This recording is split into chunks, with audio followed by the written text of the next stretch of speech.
जय हिंद दोस्तों, कैसे हैं आप सब। आई होप आप सब अच्छे होंगे। तो दोस्तों आज हम आए हुए हैं गुरुकुल कांगड़ी विश्वविद्यालय में और जानेंगे यहाँ के एडमिशन का प्रोसेस क्या है, एंट्रेंस है या नहीं है। तो हमारे साथ सुमित जी हैं। तो सुमित जी, क्या है यहाँ पे गुरुकुल कांगड़ी में जो एडमिशन प्रोसेस क्या है अभी प्रक्रिया जो 2021 में? सबसे पहले आप सभी को मैं नमस्कार करना चाहूँगा। और गुरुकुल की बहुत सारी वीडियो पड़ी हैं, मेरी खुद की 2-3 वीडियो, और लगातार आप लोगों के कमेंट आते रहते हैं, आप लोग पूछते रहते हैं। तो वीडियो पूरी देखें और सब्सक्राइब भी ज़रूर करें क्योंकि हम आप सबके लिए मेहनत करते हैं। तो अतुल जी, अब पूछ सकते हैं आप कोई से भी क्वेश्चन। जी, तो क्या प्रक्रिया है, जैसे न्यू एडमिशन जो हो रहे हैं अभी 2021 में, तो क्या प्रक्रिया है उनकी? ऑनलाइन हो पा रहे हैं या ऑफलाइन ही आके यहाँ पे हमें फॉर्म सबमिट करना पड़ेगा? अगर हम बीए या एमए या कोई डिप्लोमा करना चाहें तो क्या क्या प्रोसेस है, इस बारे में आप बताएंगे? अतुल जी, इसके अलग अलग प्रोसेस हैं, ऑफलाइन भी है और ऑनलाइन भी है। तो लास्ट डेट जो है इसकी कल की ही 31 तारीख को। आई होप कि ये आगे बढ़ेगी मेरे ख्याल से, क्योंकि बहुत सारी यूनिवर्सिटी हैं उत्तराखंड में जिन्होंने अभी तक शुरू नहीं करा है ये। तो आप ऑनलाइन और ऑफलाइन अप्लाई कर सकते हैं इसके लिए।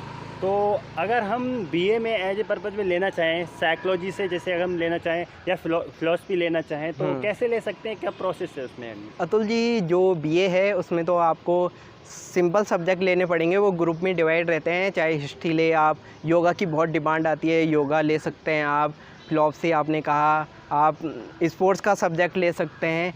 ऐसे करके अलग अलग सब्जेक्ट हैं। जब आप एमए में जाते हैं तो उसके बाद आप ले सकते हैं कोई एक सब्जेक्ट, फिलॉसफी या साइकोलॉजी या हिस्ट्री या योगा एमए, ये अलग अलग तरीके से कर सकते हैं, या एमएससी कर सकते हैं आप। तो कहीं ना कहीं प्रॉब्लम आ रही है एडमिशन लेने में, क्योंकि कई बच्चों की, मैंने सुना 12th की अभी मार्कशीट जो है नहीं आई है। तो कैसे उनका एडमिशन आगे यहाँ पे हो पाएगा, क्योंकि 12th की मार्कशीट के बिना एडमिशन नहीं भी हो पा रहे हैं कई बच्चों के। तो क्या प्रोसेस है उसके लिए? अतुल जी, इस बार जो अलग तरीके से एडमिशन चालू हैं और उसमें 12th की जगह 11th के आपको मार्कशीट भरने हैं। उसमें 3 कॉलम है। अगर आपकी 12th की मार्कशीट है तो आप 12th की भी भर सकते हैं। अगर आपके 11th का, आपकी 12th की मार्कशीट नहीं आई तो 11th का आप भर सकते हैं। इस बार जो मेरिट लगेगी वो 11th के नंबर के बेस पे ही लगेगी।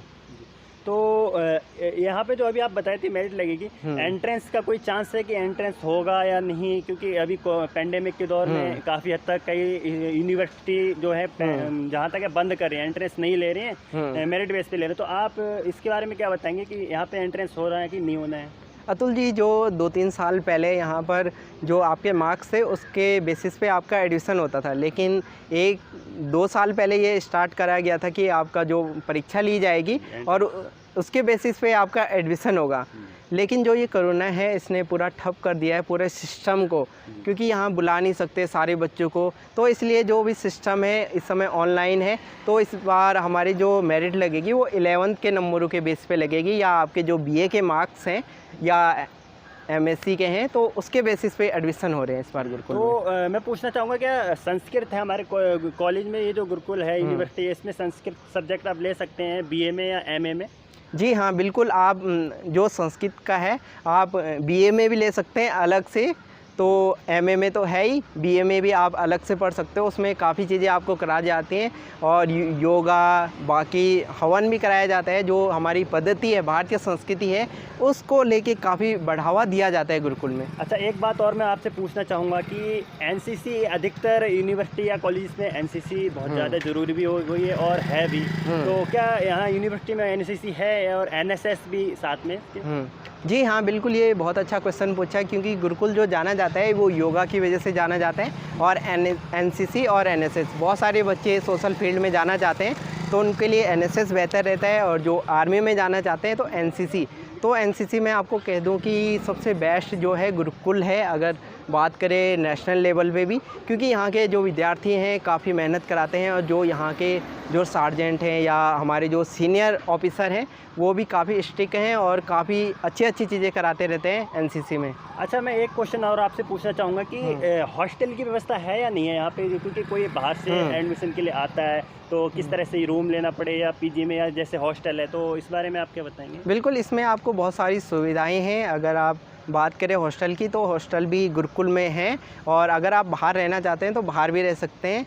और बहुत सारे लोगों की तो क्या चार्जेस है हॉस्टल में, अगर यहाँ पे जो हॉस्टल है? हाँ बिल्कुल, मैं आपको चार्जेस के बारे में बताने वाला था। वो है हमारे 35,000 तक, और उसमें और भी बहुत सारी चीज़ें ऐड हो जाती हैं, तो आपकी 45,000 तक पड़ जाता है जो हॉस्टल की फीस 1 है। ईयर का? हाँ, 1 साल का 45,000 जी। तो सुमित जी, और मैं पूछना चाहूँगा कि और क्या क्या सुविधाएं, जैसे कि लाइब्रेरी और कोई डिपार्टमेंट, मतलब क्या क्या अन्य सुविधाएं हैं यहाँ पे लगभग?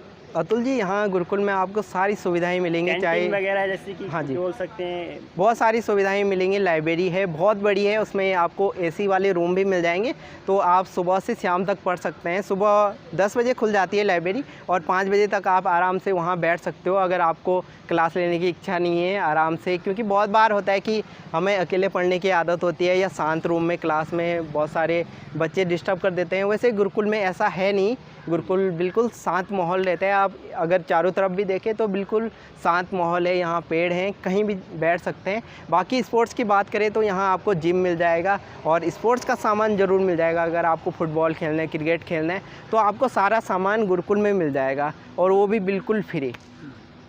तो दोस्तों देखिए, काफ़ी कुछ आपको एक्सप्लेन करके सुमित जी यहाँ पे बताए हैं। तो बाकी आपको और हम कुछ दिखाएंगे, और आपकी कोई क्वेरी हो तो हमें कमेंट कर सकते हैं, पूछ सकते हैं हमसे, हम आपको पूरा बताने की कोशिश इसमें करेंगे। एक और चीज़ ऐड करना चाहूँगा, अगर आप साइंस साइड के हैं तो आप BSc, MSc, B pharma, BTech, ये सारी चीज़ें गुरुकुल से कर सकते हैं, और काफ़ी अच्छा ऑप्शन है आप सबके पास गुरुकुल में, क्योंकि ये गवर्नमेंट कॉलेज है, ज़्यादा फीस नहीं है और हरिद्वार है। और सबसे बड़ी बात है ये अपनी यूनिवर्सिटी है, ये खुद में एक यूनिवर्सिटी है। बहुत सारे लोग के क्वेश्चन रहते हैं। यहाँ पे कई लोग पूछे थे कि एमबीए हम यहाँ से कर सकते हैं, गुरुकुल में कोई एमबीए का वो डिपार्टमेंट वगैरह है, कर सकते हैं? एमबीए का शायद, मैं कंफर्म तो नहीं कहूँगा, है शायद। इसके लिए अगर आप कमेंट करेंगे तो इसका रिप्लाई मैं ज़रूर करूँगा। अगर आप एमबीए करना चाहते हैं, मुझे कंफर्म नहीं पता, पर आपको बता दूँगा। तो चलिए दोस्तों, फिर इसी के साथ जय हिंद। जय हिंद।